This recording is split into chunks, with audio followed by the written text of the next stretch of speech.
Dans cette édition, nous vous emmènerons à Villeneuve-d'Ascq découvrir une forêt unique en France où chaque arbre a été planté en mémoire d'un enfant disparu. Nous irons dans les Hautes-Pyrénées où des élèves découvrent les rudiments du métier de musher grâce au nouveau rythme scolaire. Mais saluons d'abord la réussite d'Eliott. Ce jeune Lorrain vient de remporter en Californie le prix incubateur du concours Google des jeunes inventeurs avec son robot jardinier piloté par un smartphone. Ça, c'est toujours le problème du centre de gravité. Un papa ingénieur et un grand-père ancien directeur de lycée agricole comme consultants spéciaux. À l'heure où d'autres ados jouent aux jeux vidéo, Eliott fait de la programmation et invente des robots. Il est le seul Français à avoir été sélectionné par Google pour son concours d'inventeur. Donc, botte de carottes, c'est un potager donc, qui est adapté pour justement ce robot, donc, qui lui est donc, le jardinier. Et donc, il réalise des tâches comme biner, arroser et puis repiquer aussi. Tout ça sous le contrôle d'un utilisateur qui lui est sur son smartphone en fait.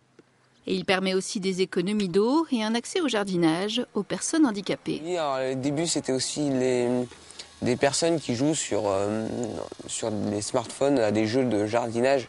Donc là, justement, ce serait les personnes jouent de la même façon sur leur smartphone, mais qu'à la fin, elles aient le résultat de leur jeu. Pour le prototype, un réseau de solidarité s'est créé de son prof de maths jusqu'au laboratoire de recherche de Saint-Gobain à Pont-à-Mousson, qu'il a pris sous son aile. L'idée, c'était pas de changer le monde en révolutionnant tout ce qui est agriculture, mais bon, après, c'est vrai que Google aime bien utiliser ce terme-là, de changer le monde et tout. Bon, après, je sais pas si... Peut-être que dans quelques années, ce sera utilisé partout puis que ça remplacera les tracteurs. Acheter un ticket sans avoir à sortir de monnaie. Après Londres, Grenoble est la première ville française à tester le paiement par carte bleue sans contact sur une ligne de bus. L'expérience, baptisée Paybill, est menée sur une des lignes les plus fréquentées du réseau où la clientèle est occasionnelle. Le système doit permettre un gain de temps, y compris pour le conducteur. Au moins, on peut se consacrer plus à la conduite qu'à vendre des tickets, quoi. 25 bus ont été équipés. Si le test, qui va durer 1 an, s'avère concluant, c'est tout le réseau qui sera doté de ce système. Souvent décriés, les nouveaux rythmes scolaires permettent parfois aux enfants de découvrir des activités originales.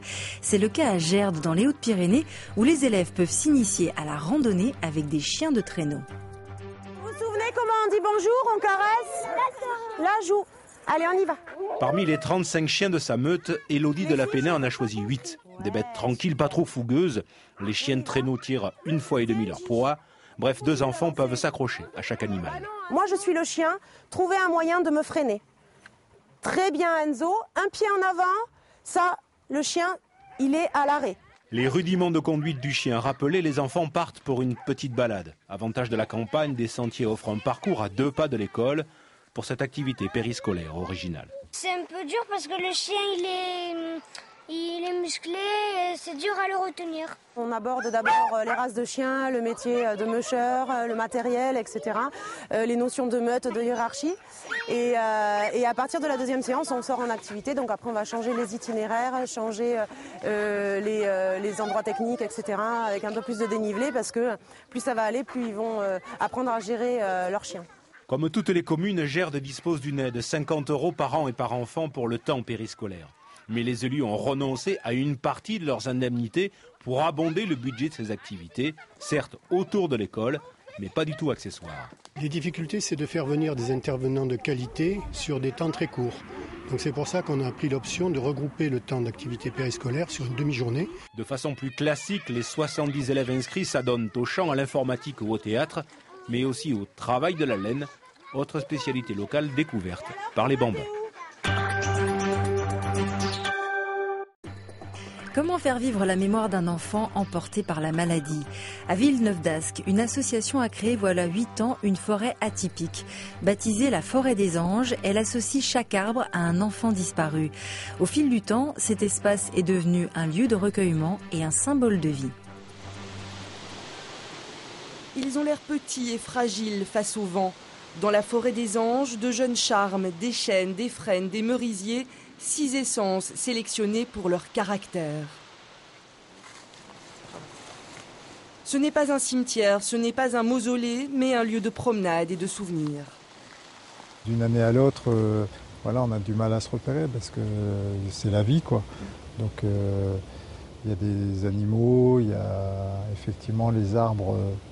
Aujourd'hui, les feuilles commencent à tomber, les couleurs changent. Quand leur fils Erwan est mort il y a 10 ans, après avoir combattu une maladie dite rare, ces membres actifs de l'association Vaincre les maladies lysosomales ont voulu accorder une place aux familles touchées, elles aussi par le deuil. Donc est venu ce projet de la forêt des anges parce qu'il y avait eu une expérience un peu similaire en Angleterre. On avait entendu ça.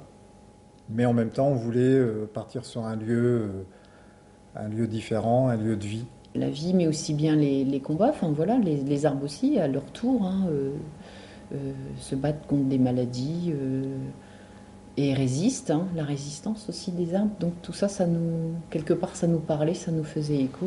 Ce bois, unique en France, inauguré en 2007 et entretenu par les équipes de l'espace naturel, compte aujourd'hui près de 400 arbres dédiés à la mémoire d'un enfant. Il y a une convention qui nous lie avec l'association pour 100 ans, c'est-à-dire que ce lieu il est préservé pour 100 ans et on l'espère beaucoup plus, pour la plantation d'arbres. Donc c'est 4 hectares au milieu des 350 de la chaîne des lacs.